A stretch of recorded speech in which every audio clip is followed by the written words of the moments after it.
Good afternoon, everyone. I'm Robert. I'm Coach Robert. I'm part of the full-time team. I'm the campus missionary for Ray Church. So if this is your first time here, welcome po kayo dito. Always, punta lang po kayo every 4 p.m. Meron din tayong 11. If ever, but yun, welcome, sorry, 10:30, tama, ang galing. Oh, hindi pa naka-move on. Anyway, so again, welcome. We're starting our new series called Ingrained. Sabihin mo, Ingrained. Ingrained. So kung mapapansin nyo, meron dalawang word dyan, EN, which is, it pertains to every nation. Because Ray Church is a part of a bigger family of churches, which is every nation. So, this yung salita ng ingrained, balik muna tayo. Ayan. So, yung salita ng ingrained, that means to firmly fix. Kumbaga, nakaukit sa bawat isa. In our Ray Church, ito yung mga nakikita yung discipleship, honor God, Christ-centered. Ito yun. Next slide tayo. Yan yung tinutukoy natin. So, our every nation is every nation churches, our mission is to honor God by establishing or planting Christ-centered, Spirit-empowered, socially responsible churches and campus ministries in every nation. So ito yung why we do what we do sa Ray Church. So today we will be starting this with the word honor God. Yan yung umpisa natin. So himay-himay natin sa over the next 11 weeks, I think, mga ganon. So, titignan natin ano yung sinabi sa word as we talk in this portion. So, ano nga ba yung definition ng salitang honor? Pag sinabing honor, ano yung narinig nyo? Honor. Ang galing, napaka-creative. Oo, si Madam Nora pala. Pero in Tagalog, di ba marangal or karangalan, di ba yun yung Tagalog word niya. So, it's showing I merited respect. So, ito ka, tapos merong mas mataas sa'yo. So, ganun yun, di ba? It's someone who has superior standing, is one whose worth brings respect or fame. Dahil meron kang kaya gawin, dahil meron kang excellent sa isang bagay, that's why people give honor to you. So, sabi dito, tignan natin yung next picture. Ayan, nilagay ko yan dyan. Kasi si Boss Ogie is my former boss. So, bilang nasa showbiz siya, nakakatanggap siya ng sapat na honor, kumbaga, because of, una-una, matagal na siya sa industriya, di ba? And, of course, meron siyang, may excellence siya sa ginagawa niya.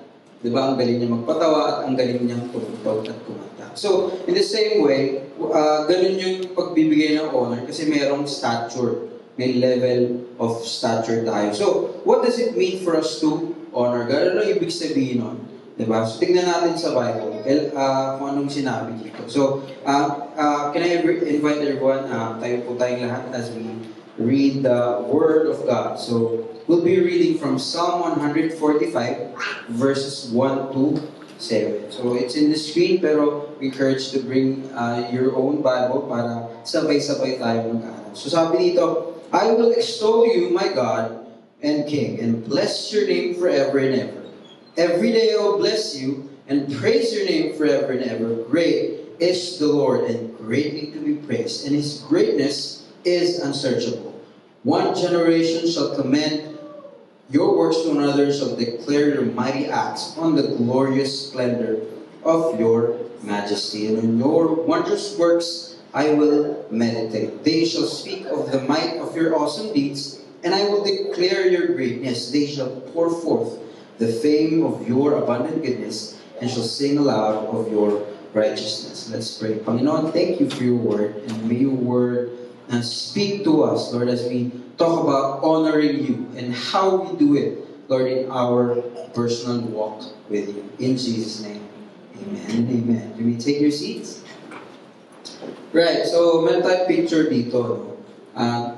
Alam niyo ba ito yung mga human drones? Di ba? When we were in Boracay, yung mga bata na hinahire mag-video ng mga tao, ang gagaling nila. So, lumilipat-lipat pa talaga yung iba. Akala mo, nakakatakot yung cellphone, baka umitsa. Pero ma-action sila kumuha ng video para yung effect ng and yung effect ng video nila, effective. I mean, maganda yung pagkaka-transition and everything. They give a good perspective of the play. So, in the same way, itong binasa natin is about giving perspective. It's about David giving perspective to Solomon and Israel. Kasi matanda na siya eh. So, dito sa portion na to, imagine, sa Book of Psalms na sinulat na sa Book 145, matanda na siya doon. So, siya ipapamanya na lahat ng mga kayamanan, iba, treasury, and even the wisdom na mayroon siya. So, next slide tayo. Kwento ko lang sa inyo yung context on what happened in this particular psalm. So, pag binabasa mo yung Book of Psalm, nasa ng Bible nyo, katabi siya ng Proverbs. Pag binabasa mo yun, merong 5 parts yun. Actually, 5 libro yun. Yung itong aralin natin ngayon is the 5th book, wherein punong-puno siya ng praise and worship. So kung nalulungkot ka sa buhay, punta ka lang sa Psalm 107 hanggang 104, hanggang sa dulo na actually. yun yung mga positive na psalm. So pwede mong basahin yun, di ba? Meditate on it. So again, itong chapter na to specifically, inaral is the Messianic King against the evil. Mamaya, we will be talking about that as well. So ginawa to ni David when he's giving charge to Israel and to his son Solomon in building the temple of the Lord. So, ang laking nun, syempre, record-breaking yun, pambira. Ang laki ng kingdom mo, tapos ipapamana mo. Tapos bata pa si Solomon ito, imagine ilang taon pa lang siya. So, let's go back to the word, no? Tignan natin itong sinasabi niya dyan sa verse 3. Great is the Lord and greatly to be praised, and His greatness is unsearchable. So, yung word na unsearchable, taka ako eh. Kasi paano mo alam na great si Lord kung di mo nga siya makita? Saan mo hinahanap, di ba? Pero yung term na unsearchable dyan, sobrang lalim. Yun daw pala yun. Yung parang, dito yung pinakamalalim mong napuntahan sa buhay mo na i-dive mo, di ba? Yun. Kung ano man yun, di ba? So, it's unsearchable. Yung image na in the depths of the sea. Gusto niyang i-highlight dyan na sobrang lalim ng greatness ni Lord. Hindi mo makita, walang comparison sa mundo. Di ba? Walang comparison sa kung gaano kaganda, how wide, how deep, how beautiful the world is. So yun.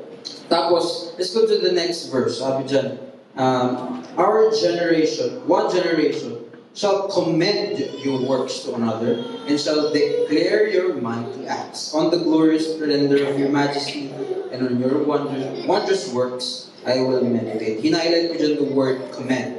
The commendable works that we will be talking about. Ano nga ba to? Diba? Ano nga itong mga commendable works ito?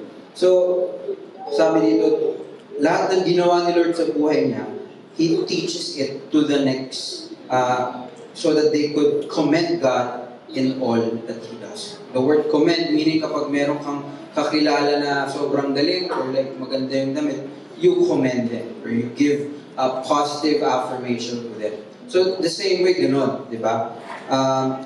Let's go to the next verse. The Lord is gracious and merciful, slow to anger, abounding steadfast love, and the Lord is good to all, and His mercies over all that He has made. So ito yung mga character na hina-highlight ni David. Mahaba kasi yung 145 eh. So papasadahan lang natin siya. The next, tingnan natin to, the Lord is faithful in all His word. So hindi walang mintis, si Lord faithful siya. Kung meron ka mang naranasan sa buhay na parang wala si Lord doon, di ba? Sabi dito, the Lord is faithful. He will redeem you sa lahat ng ginagawa mo sa buhay. The next, ito pa another description ni Lord that He does to us. The Lord upholds all who are falling and raises up all who are bowed down. And He is righteous in all His ways and kind in all His works. Mabuti at ang Panginoon ay kumbaga babangon ka niya. Diba? Sabi nga niya, all who are falling. Wala ka pa dun sa ground. Kukunin ka na ni Lord. Ganon ka-faithful si Lord sa atin. Next, another description, the Lord is near to all who call on Him and all who call on Him in truth. Pag alam mo sa puso mo, na hinahanap mo si Lord, Lord, hindi kita makita eh. Pero swear, Lord, ikaw talaga yung hinahanap ko. The Lord is near. Sabi dyan, the Lord preserves all who love Him, but all the wicked He will destroy. So, iingatan at aalagaan ka ni Lord. Diba? So, kung ikaw meron kang item dyan sa bahay mo na sobrang ingat na ingat ka, mas aalagaan ka ni Lord more than the way you take care of that material thing. Next, let's have this first point. Bakit natin pinasadahan yung mga yun? Diba? It's because, sabi dun sa series natin sa I Have Decided, Jesus' story and teachings prove that He is the Christ, the long-awaited Messiah of the Jewish people. So, again, yung buong buong chapter ng 145, it's about the Messianic King. So, sino ba ang Messianic King natin? Si Jesus. And that is why we will be going back and forth kung ano yung sinabi sa Psalm, which is si David kasi tandaan natin na ang Old Testament is the shadow of the New Testament. Kung ano man yung mga naisulat doon sa Old Testament, the way you read it is in the lenses of the New Testament. Okay? Finulfill na lahat ni, kumbaga kung may checklist sa Old Testament, lahat yung chinika ni Jesus, tapos kinulayan niya pa. Diba? So, ganun yung itsura nun. Right? So, sabi dito, dahil the topic is about honoring God, where do we start? Paano tayo magsisimula? Ang lawak kung binasa natin. Diba? We start with, when we honor God because of who He is. Sino siya sa buhay mo? Kaya kanina pinasadahan natin lahat ng characteristics niya. Kasi minsan nakakalimutan natin yan. The Lord is near, the Lord is righteous, the Lord is faithful. Diba? That is why we have to begin with who God is in our life. Sino ba si Lord sa buhay mo? Sino ba si Jesus sa buhay mo? Display lang ba siya sa ornament lang ba siya? Diba? In your rooms? Or like, quotation lang ba siya dun sa notebook mo? Ano bang klaseng relationship yung mayroon ka kay Jesus? Kasi that will only reflect how you live. Mamaya, we will discuss on that furthermore. Pero ngayon, again, ask yourself, we honor God because of who He is. So again, daanan natin ulit. Next verse. Ayan. Gracious and merciful, He is good to all, and His mercy is over all that He has made. May katumbas to sa New Testament, which is the next verse. And the King will answer them, truly I say to you, as you did it to one of the least of these, my brothers, you did it to me. So, yung reflection ng pagiging gracious and merciful ni Lord is seen in the life of Jesus. Another verse, yung kaninang binasa natin, is faithful and kind. Diba? Next verse. But God, who is rich in mercy, because of His great love, with which He loved us, even when we were dead in trespasses, made us alive together with Christ. Gusto ko tong portion na to ng preaching na to kasi when I go back and forth, Lord, ito sinabi mo eh. Ito din yung sinabi mo ngayon. Like, it fulfills everything na sinabi ni Jesus at isinabuhay niya. Just so for us, bilang Kristiyano, alam mo kung saan ka titindig. Na hindi lang siya storytelling, na hindi lang siya Sunday School Bible na napapanood mo sa YouTube, di ba? It's not just about that. Meron pa. Next, let's have the Lord is faithful in all His works and kind in all His works. Another yung katumbas niyan. Sorry, ayun. And I'm with you always, even to the end of the age. Faithful, ibig sabihin, steadfast, tuloy-tuloy, walang mintis. Meron ba dito yung, meron ka pa kaibigan dito na yung tuloy-tuloy magbigay ng encouragement? Ako, si Kuya Joel yun for me. Oh, grabe yan, parang ano yan, parang chatbot na prayer. Grabe, everyday, bro, I pray for you, bro. Grabe, hindi ko na alam yung kakagising mo lang, may ano ka pa. Grabe yung ano niya, faithfulness niya in doing that because he believes in prayer. Sold out siya doon. Diba? Or meron ka dito kaibigan, yung tuloy-tuloy lang talaga umutang. Diba? Diba? Pero we'll not going to talk about that. Sabi ni Jesus is, surely I am with you always, even to the end of the age. Ito yung sinabi niya after commissioning the people of God to do greater works. Diba? To do the ministry. Go and make this. Hindi naman niya pinaalis lang eh. Sinamahan niya, sabi, I am with you always. Hindi niya sinabi dyan, I will be with you. Sabi niya, I am with you. Di ba naka-present tense yun, araw-araw yun, di ba? Kasi sabi dun sa Psalm pala, faithful siya. Steadfast siya. Tuloy-tuloy. Next, let's have this. The Lord upholds all who are falling and raises up all who are bowed down. So, ang ganda din ito. Sabi sa Matthew, next verse, sabi niya, for with what judgment you judge, you will be judged, and with the measure you use, it will be measured back to you. God is the God of equality. He upholds. Kung ikaw lugmo ka na, God will meet you with the measure that you use. Diba? How much love do you show to Him? Kasi kung ano yung binibigay mo lang naman yung babalik na rin sa'yo. Diba? He is that kind of God. He loves you so much. Pero sometimes we forget to return to Him. Diba? Sa next verse, sabi niya, the Lord is righteous in all His ways. Next verse, seek first His kingdom and His righteousness. Kaya tayo nire-remind ni Jesus. Kasi, sabi mo, yung Old Testament, binigay niyo ulit-ulit sa kanila, oh, this is what you do. But you didn't do it, I will forgive, I will love you. But still, here's what you're doing. Diba? So pagdating ni Jesus, sinasabi niya yung mga yan as a reminder. Kasi alam ni Lord, na sobrang tigas talaga ng bungo natin. And then our hearts sometimes gets too hard. And we do not receive the kind of love that He received because sobrang bato na yung puso natin. That's why He's saying this. Seek first His kingdom and His righteousness. Dalawang bagay. His kingdom and His righteousness. And all these things will be added. Another one. Sabi dito, we honor God through living a life of consistency. Once na maintindihan mo na, Lord, ito ka sa buhay ko. Solid ka na doon. Sold out ka na doon. Good. Diba? Malinaw na sa'yo na ito si Lord. Si Lord ang magsisave sa akin. Si Lord ang magbibigay sa akin ng provision. Okay. But now, we get to another step. We honor God through living a life of consistency. Bibigyan mo ng karangalan si Lord yung pangalan niya. Kasi ikaw yung unang nakikita ng tao. Di naman sila agad nagbabasa ng Bible. Diba? Di sila yung buhay mo will be the Bible that they need. Let's go further with this. So, ito si Pastor Jonas tsaka ako. A day before my birthday, maybe 2-3 years ago. Pero, nakilala ko kasi, naging close kami ni Pastor, kakabike. So, doon kami, kasi naging ka-work ko siya for like, maybe 3 years or 2 years.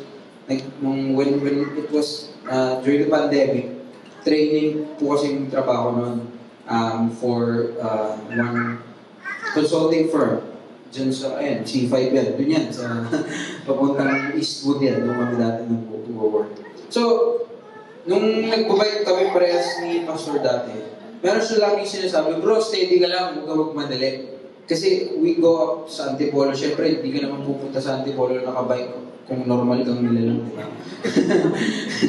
So, pero when we were cycling there, syempre, of course, nakakapag-warm up na ako noon, gano'n, sa ultra, yung dyan sa, yun. Anyways, yun, whenever we're cycling, galing kasi, totoo pala yung sinabi niya na huwag ka magmadali. Kasi mauubos ka talaga, wala ka pa dun sa, ano yun, yung simbahan. Wala na, titirin ka na, magpupulikatin ka na and everything. Kasi nagmamadali ka. It's about proper cadence. So, sabi dun sa title kanina, we do it consistently. Nakakasawa siya to be honest. Pero, kaya you have to do it in such a way na nagpapahinga ka while doing it. Does it make sense? Di ba, ayun yung term ni Pastor, bro, you have to rest while you do it. Kapag nagbabay. Kumbaga, you have to control your breathing, You have to control yung pag-ikot ng paa mo sa pedal, pati yung gearing mo, lahat yun, kontrolin mo, lahat yun, it's in your mind. Diba? And so, but why were we talking about that? Kasi, sabi dun sa verse kanina,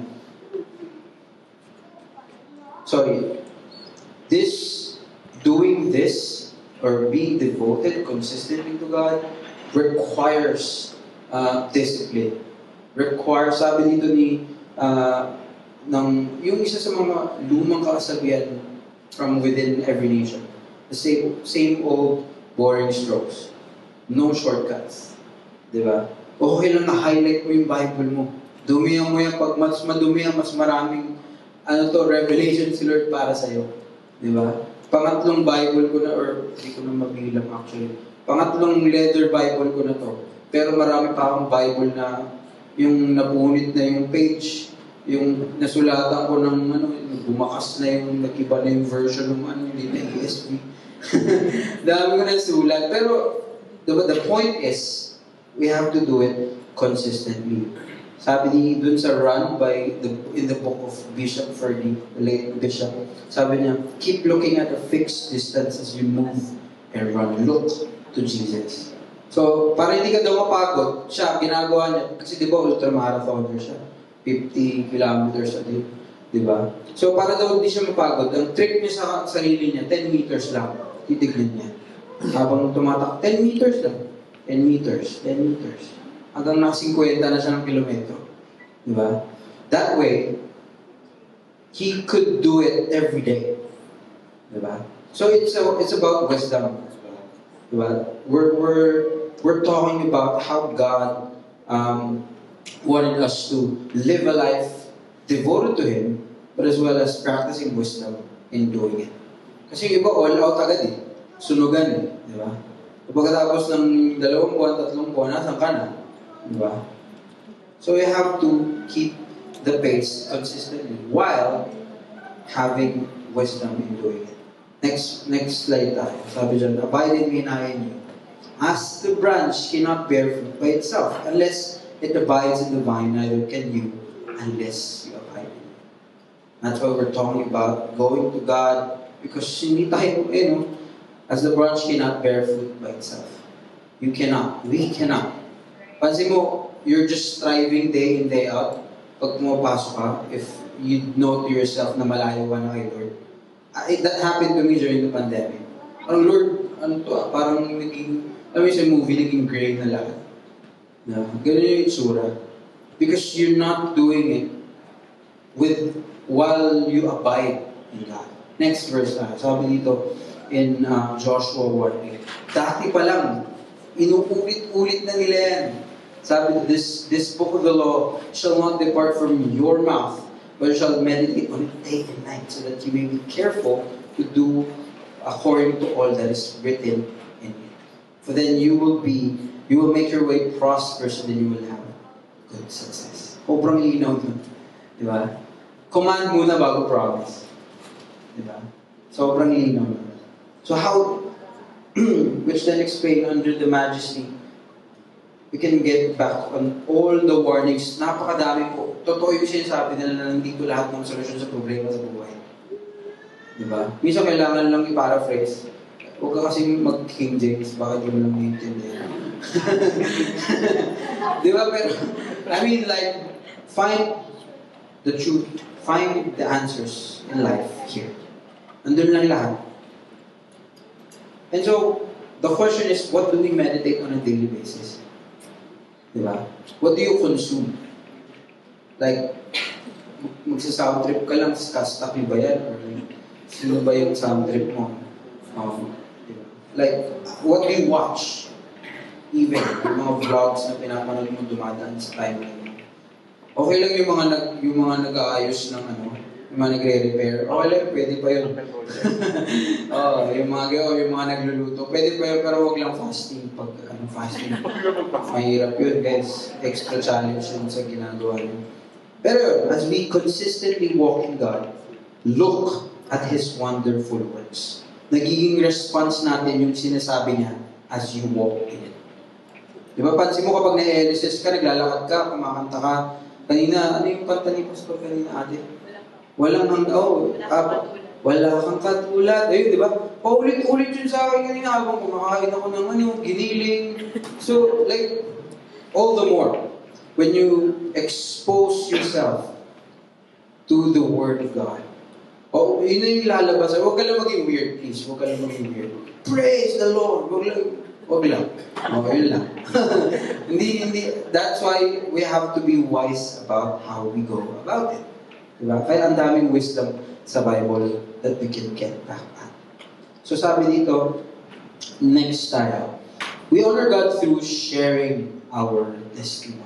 So it does not stop with you. Diba? Tignan natin yung verse yan.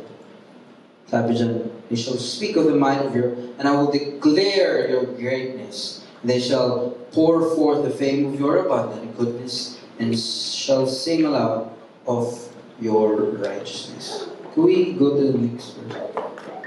Ayan, back muna tayo.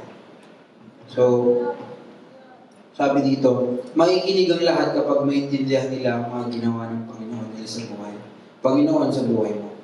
That your life is the Bible. Kung ang buhay mo gagawing Netflix episode, ito. Kung gagawing Netflix episode yung, siguro yung the past 6 months ng buhay mo, anong title kaya? Diba? Bloopers ba yan? Episode 1. Bloopers ni Robert. Ganun ba yun? Diba? Ano yun? Like, diba? So, God used your life in order for that, His glory will be honored. His name will be honored. Diba? Sabi dito, your life is the Bible that the people might only have. Minsan, hindi naman nila kailangan basa ng Bible. Diba? It's just you. How you speak, how you encourage. Diba? So, kung parents ka or parent ka, diba? How you speak to your children. Or kung yung magulang mo, you're still with your parents, how do you speak to them? Diba? So for me, yung nanay ko, nagbago yung treatment dynamics namin sa isa't isa, lalo na nung graduate ako sa School of Campus Ministry. Doon lang nag-sink in sa kanya yung anak niya magka-coach at mag-full-time sa ministry. Pero, because the context is that, nagulat ako nung sinabi ko na mag-full-time ako. Sabi niya, parang doon ka din naman talaga papunta eh. Like, I'm not saying to her anything about the work, but na-share ko na yung gospel sa kanya. Pero like, she knows to herself, God revealed it to her, that ganito yung buhay that God called me to do. So the same way, sa inyo, in your own context, in your own stories, how does people see God through you? Diba? So I write in here, live it well, live it for God. From the story of David to the life of Paul, we see this constant reminder. Balik tayo dun sa Timothy. Ayan. Sabi si Paul to, sabi niya, I have fought the good fight. Have finished the race, I have kept the faith. Ganyan yung attitude ni David when he was reminding everyone about the worship that we have to do in order to honor God in our lives. Ano mo ma-honor si God? Diba? Go back to the Word, walk consistently, and of course, share your testimony. Oftentimes, we forget na meron pala tayong testimony kasi parang ito lang naman yung ginawa ko sa buhay, wala naman ako, mabait naman ako all the way. Hindi ko sure. Di ba? Pero God has been, working small miracles day in, day out sa buhay mo. Sometimes we're not seeing it because we're looking at the problems. Di ba? Pag naka-shades ka, kung yung nakikita mo medyo dark, di ba? Minsan ganun tayo eh. We wear like the lenses of the world. Ito lang yung kailangan ko, ito lang yung kailangan mong tignan. Sinunood ka ng Dragon Ball, bata ka. May scouter ka dito sa gilid, si Vegeta. Parang may metro yung lahat ng ginagawa mo. Does it feel like that? Does it feel na parang limited yung ginagawa mo sa buhay mo? Or like, Wala talaga eh. Ano coach, kapos na kapos eh. Wala talaga, hindi ko talaga ma-achieve yung mga pangarap ko, yung mga goals ko sa buhay. When you feel it, get back to God. Diba? Keep the cadence. Just so dumating ka sa point na to, I have fought the good fight. I have finished the race and I have kept the faith. Sabi niyo sa Romans 14:8. For if we live to the Lord, and if we die to the Lord.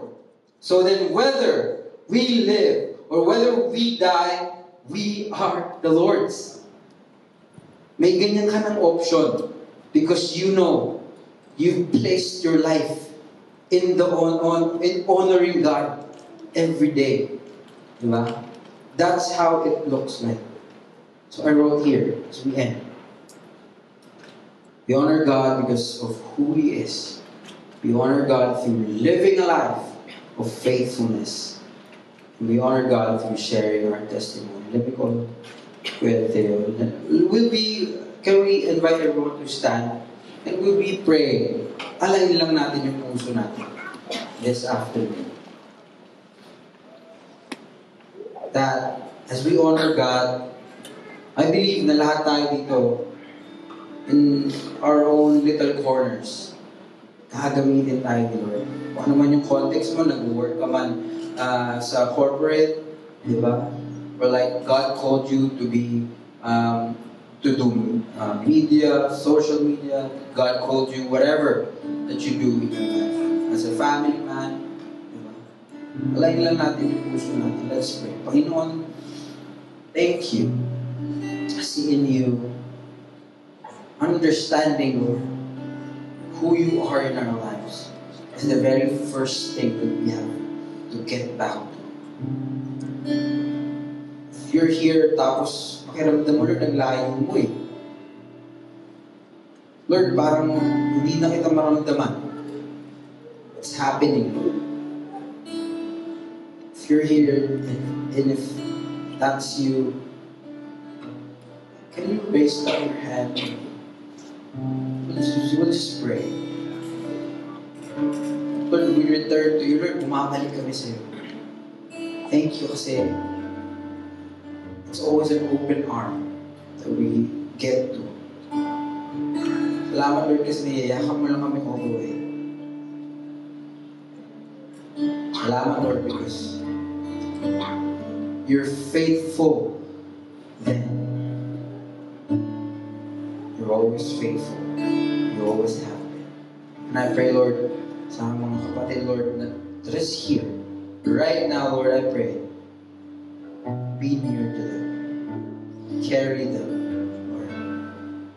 Heal their hearts. Kung meron naman, Lord, mga traumas, Lord, they're really they've been carrying, Lord, years and years and years. Lord, we let go of those. Lord, teach us to walk with wisdom in honoring you, Lord, in all that we do. Also, I want to pray to another group of people. If you're here, tapos takot na takot ka i-share your testimony. Because you're thinking, ay, hindi ko pa na-honor si Lord ng maayos. Hindi ko pa ma-honor si Lord ng maayos kasi marami pang mali sa buhay ko. I have to fix this. If you're that person, let's pray. Lord, renew their hearts. Remind them, Lord. Remind them, Lord, na wala silang, Lord, they just have to surrender everything to you, Panginoon. The kind of surrender, Lord, we're in. Their broken hearts will be enough for you. And thank you because you're bringing healing in their lives right now. Or give them Holy Spirit to remind them of your word. And that as we step into the promise, Lord, of a life worth living because of you. May babahagi namin, Lord, yung buhay natin sa iba. And Lord, again, go back to you in honoring you. Thank you because sa iyo lang kami, God.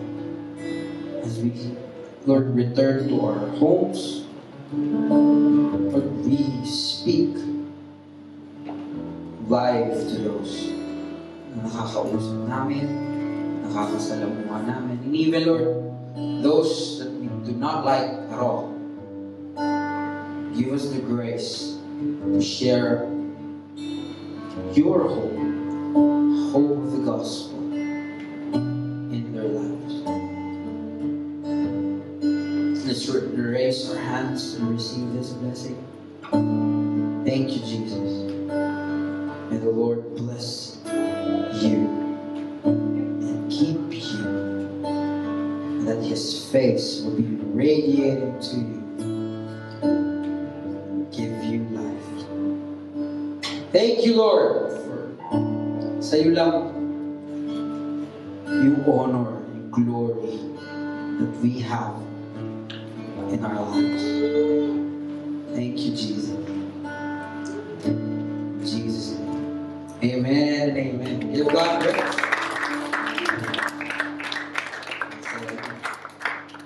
Thank you. You may go and you're sent to share your testimony.